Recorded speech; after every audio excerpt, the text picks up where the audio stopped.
اتكلمنا قبل كده عن الخراج في حوالين فتحة الشرج، وقلنا ان الخراج حوالين فتحة الشرج من الاسباب اللي ممكن تؤدي بعد كده الى الناسور في فتحة الشرج. احنا عايزين نتكلم معلومتين كده بسيطة عن الناسور فتحة الشرج في الاطفال، منتشر جدا.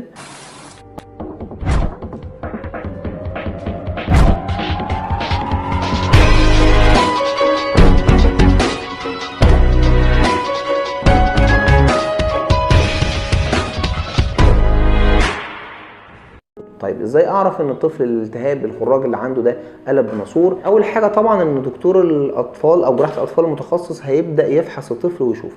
بس احنا كاهل ممكن ناخد بالنا ان الخراج اللي موجود ده اتكرر على الطفل اكتر من مره، وده معناه ان ممكن يكون في تراك او في مجرى في الميكروب، وهو ده الناسور اللي بيحصل فيه تكرار للعدوى، وكل شويه حتى لو الافرازات خفت مع الوقت او مع العلاج ترجع تكون تاني. فبكده نعرف ان الطفل ده بدأ الخراج يعمل ناسور، سواء ان الخراج ما كانش اتعالج كويس او اتعالج فعلا واتفتح جراحيا كويس، ولكن في نسبة الاطفال ممكن تقلب بناسور.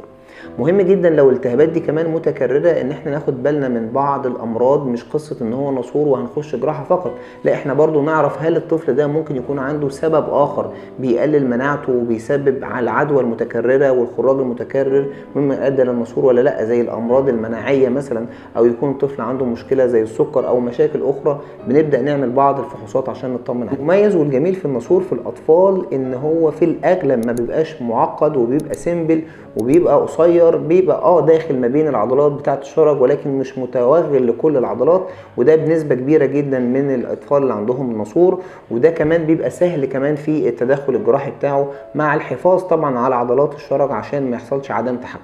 ولكن للاسف في بعض الاطفال لازم ناخد بالنا منهم ان هو ممكن يكون الناسور ده كومبلكس او برانشد او ميكسد، وده بيبقى فيه الناسور بدا يحصل فيه تشعبات وهو نفس الناسور ولكن طلع منه اكتر من تفرع وتشعبات، وده بقى معقد شويه في العمليه. عشان ده كده لازم نسبه الارتجاع فيه اعلى، عشان كده لازم يتعامل بطريقه مهاريه اعلى، ولازم فعلا نتوقع ان هو بقى كومبلكس من كتر الانفكشن او من منظره اثناء الفحص.